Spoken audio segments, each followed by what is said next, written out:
Joining us now on the line is the oldest daughter of Donald Trump, the front-runner here in New Hampshire, who we predict is going to win and be the nominee, Ivanka Trump. Ivanka, great to have you with us. Thank you. Good morning. It's great to be with you.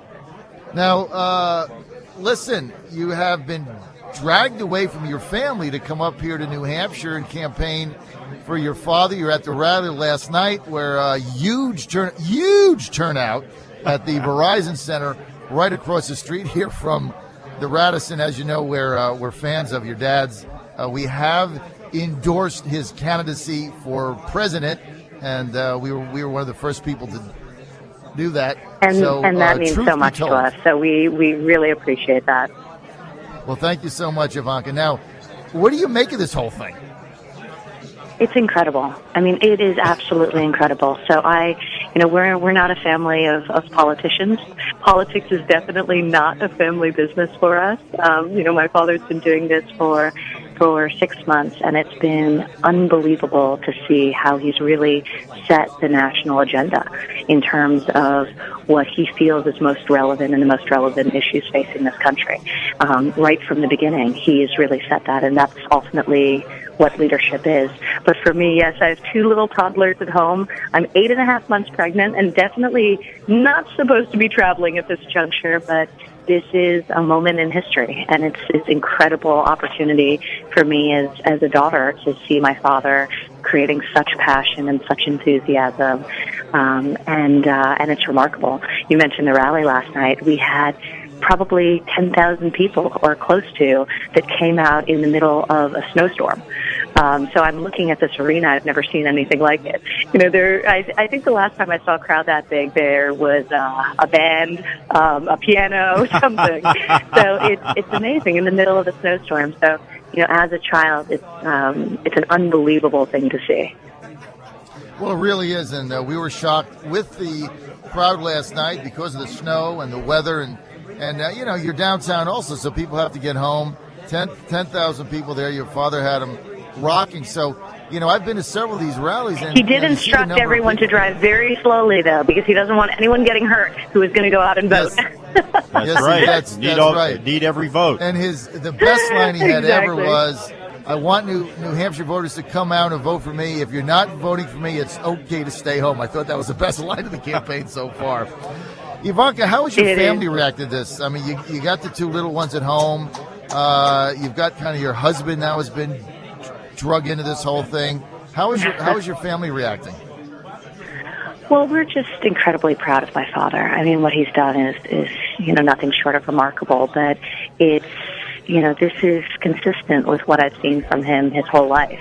When he is passionate about something, and I've never seen him this passionate. He really believes, and he dove in. He is all in.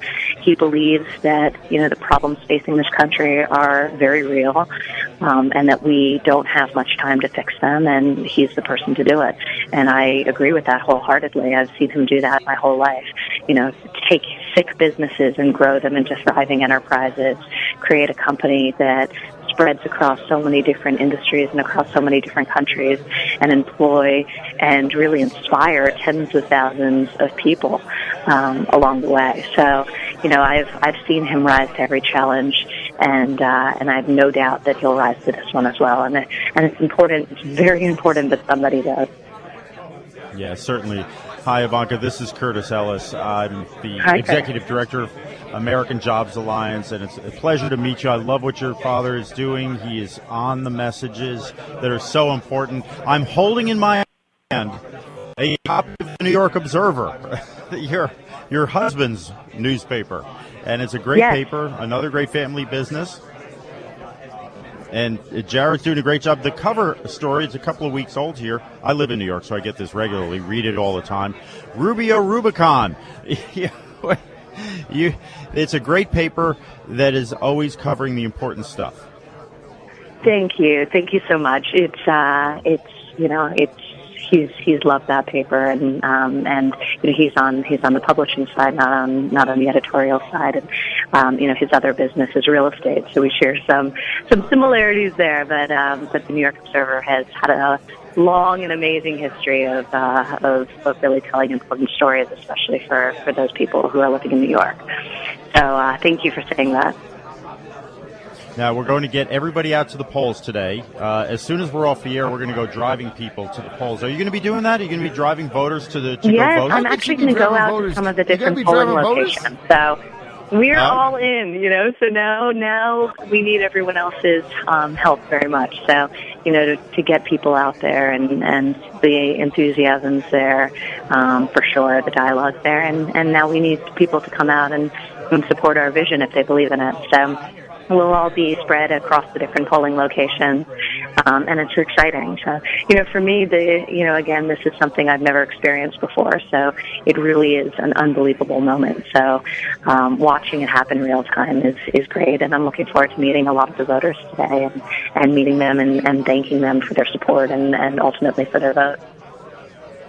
Ivanka, your 9-year-old at home, how is he taken to this whole thing? Is he going to be at a polling location? Yeah, where's he going to be? So I don't have a 9-year-old yet. Time is flying that quickly. I have a 4.5-year-old and a 2.5-year-old, but they are they're very excited. So Arabella, my oldest, is somewhat aware of what's happening. So she's always asking me how her grandfather's doing, and he's always top of her prayers. So she has a sense that there's something very big happening, and now actually tries to con me to get me to turn on the television by telling me that she wants to watch Grandpa. So we try and create some rules around that, which she tries to circumvent. But Mom, I want to watch Grandpa. I don't want to watch Doc McStuffins. I want to watch Grandpa. So it's very fun. It's very fun in our house. I actually had a great experience with her the other day. I was walking down the street in New York, and she spends so much time with my father, during the summers especially. We spend almost every weekend together in New Jersey at one of our courses, and so she's always walking around with him and driving around with him. And so we're walking in New York. I'm taking her home from school, and she stops and she points to the middle of the street, and there's a pothole, which is not so unusual in New York City, very sadly. But there's a large pothole, and she turns to me and she goes, "Mom, Grandpa would not like that." which I thought was amazing. So according to Arabella, he'll also be the infrastructure president, which happens to be true. So he will fix our roads. But I thought it was very, very cute. Now, Ivanka, one thing we did want to ask is, and this has gotten some positive play in the press, it's very difficult. I've got 3 children of my own. It's very difficult to have 5 children in today's environment, and there's no problems with anybody. You go 5-0. That's not an easy thing to do, especially when you've got several marriages going on. Some of us have been through that. I mean, how has your father been able to do all of he's done and then raise 5 children with no issues that anybody can see? Straight A's. You guys have all done fabulous. There's just no big issues out there. How's it been able to do that? Everybody works hard. Everybody works hard. Not lazy heirs. No, I mean, even table dancing heiresses. And look, that's an honor. But I think it's an amazing thing, and I think about this so much as a parent now myself. It's really hard to parent effectively, and it's really hard to instill your children. And in some ways, especially children who grow up with a lot of privilege, it's hard to give them a strong moral compass and instill in them a sense of the importance of hard work and finding what it is that they're professionally passionate about. And I give my parents so much credit, much more now than I did when they were grounding me and I was 14. But he was an amazing father, and he found that right balance of being a disciplinarian when he needed to, and also a loving and supportive parent who encouraged us to achieve our potential, and would try to give us the tools to do so, but ultimately to do so on our own and stand on our own 2 feet. So he was He was and is remarkable. I mean, I see him as much now as I did when I was a little girl because I work right next to him at the Trump Organization. So you hear about family businesses that are a disaster. I mean, my brothers and I couldn't be closer, and it's amazingly fun to work alongside my father. So I feel very blessed and I feel very fortunate. Well, we had a couple of minutes ago, we had Donald Jr. on, and I was telling the story. I had your father on my show. I don't know, it was 3 months ago. It was maybe October or something, and I guess he made the call into my show from his home, and it was maybe 7:38 or 7:40 or whatever, and his little guy comes running in, I guess, and we heard in the background it was like a Friday. It's like, Dad, what time's the Giants game on Sunday? Your father's like, excuse me, son, it's 1. He's like, are we going to go? Are we going to go? He's like, no, but I'll watch it with you. So we thought that was pretty funny. So that's real life right there. Yeah, I mean, those of us that have little kids at home, we could just imagine he just runs in and wants to know what time the Giants game is, oblivious to anything that's going on, right? So it's amazing. It showed me right there that so. It really is. It showed me right there that your father definitely has a great relationship with his children. Ivanka, we're out of time. We want to thank Ivanka Trump for being with us. We predict a victory this evening, and we predict you're going to go on to Cleveland, and your father's going to be the nominee. Ivanka, thanks for being with us. Thank you, John, and thank you to all the listeners. So we hope you come out and support us today, and this has been just amazing. So hopefully I'll see a lot of your listeners at the various polls.